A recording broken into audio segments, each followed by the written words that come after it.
How to start an art collection without feeling like an idiot.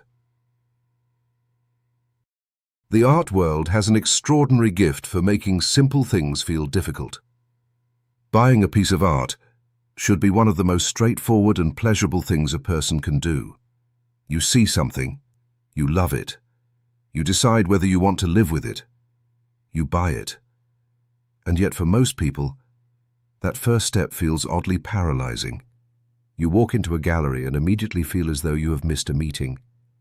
Everyone else seems to know where to stand, what to say, when to ask the price, whether you are allowed to ask the price, whether the glass of wine is free. You are unsure whether looking puzzled makes you look stupid or whether looking confident makes you look worse.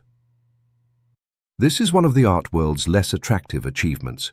It has managed to make curiosity feel like ignorance. So, this is a short guide to starting an art collection without feeling like an idiot. Not a guide to becoming a billionaire collector. Not a guide to flipping young artists before their first museum show. Just a practical, honest way in. The first thing to say is this: no one is born knowing how to collect. Taste is not delivered fully formed. It is built slowly.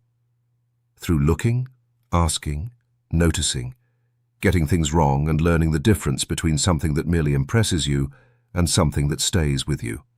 Forget the word collector for now. It comes with too much baggage.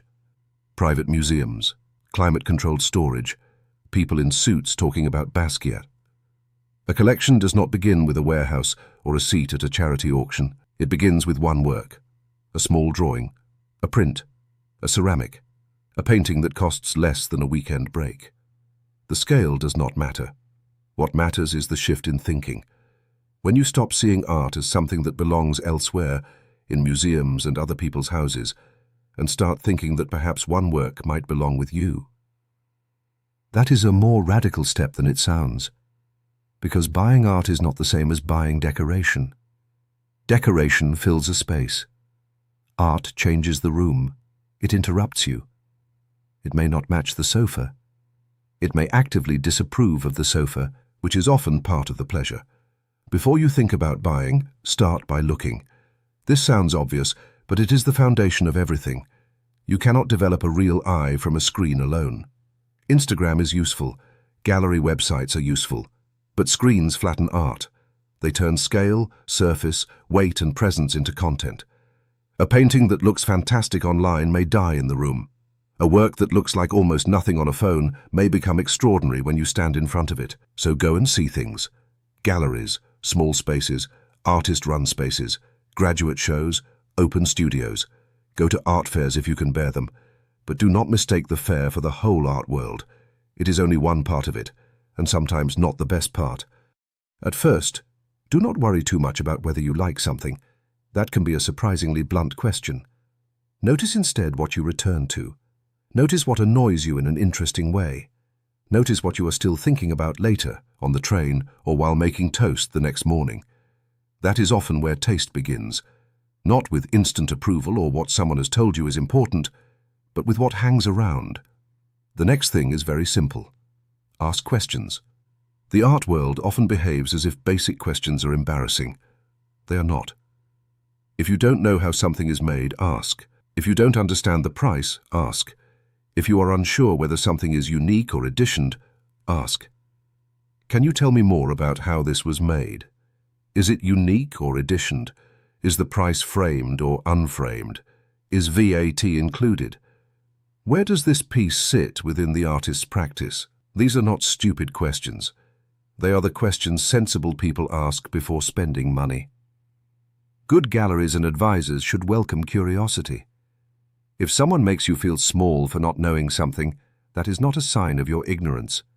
It is a sign that they are bad at their job. As you ask questions, you also begin to learn about yourself. You may discover that you care about material more than subject, that you are drawn to works on paper, that you like painting, but not when it is too polite, that you have a weakness for things that are funny, strange, bodily, or difficult to explain. That is useful. Taste is partly a process of recognizing your own recurring attention. When you are ready to buy something manageable. Your first work does not need to be major. The first purchase should teach you how buying feels. It should be something you can afford without panic. Prints can be a very good place to begin, as long as you understand what you are buying. Not posters or reproductions, original prints, etchings, lithographs, screen prints, woodcuts, monotypes, works made by or with the artist through a proper print process. They can carry real artistic intention at a more accessible price. Works on paper are also often undervalued. Drawings, collages, studies, and smaller pieces are not lesser works. Sometimes they are where an artist thinks most directly, the nervous system of a practice, rather than the polished public face of it. Do not begin by asking whether it will be a good investment. That question is not wrong, but it is usually the wrong first question. Better questions are, do I want to keep looking at this? Would I miss it if I walked away? Can I afford it without resenting it? If your first purchase is led entirely by the hope that someone else will want it more in 5 years, you are not really collecting. You are speculating. The best collections are built by people who learn to trust their eye, but not lazily, not "I know what I like" as a full stop. That phrase can be useful, but it can also become a locked door. A better version might be, "I know what I'm beginning to notice." That leaves room for change. It allows taste to become more complicated. And taste should become more complicated. If you are still buying exactly the same kind of work in 10 years, with exactly the same certainty, something may have gone a little stiff. One of the most useful things you can do early on is think in themes rather than trends. Trends arrive already half exhausted. By the time everyone is talking about a particular kind of painting, it is more often market behavior than artistic discovery. Themes are different. They are personal. You might find yourself drawn to domestic interiors, strange bodies, abstraction, humor, political unease, or paintings that seem slightly wrong in a way you cannot shake. At first, the theme may not be obvious. It may only appear after 3 or 4 purchases, when you realize the works are speaking to each other. And a few practical things, because they matter.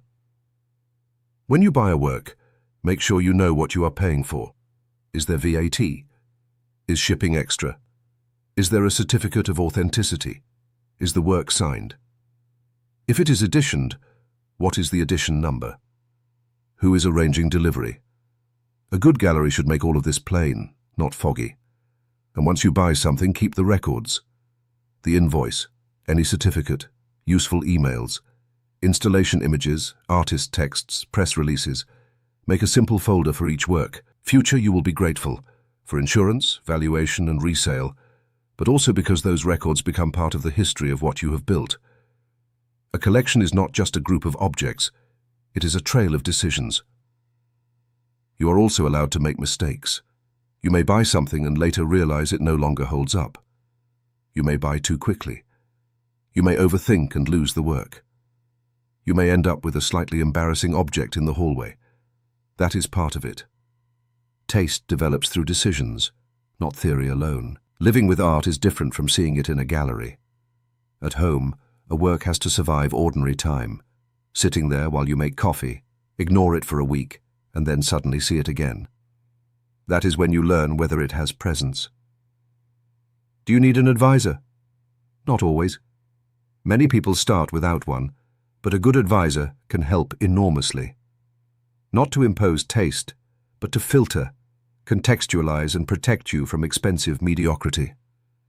They should explain why something is strong, not just tell you that it is. And they should sometimes tell you not to buy something. That last part is crucial. Advice is only useful if it includes resistance.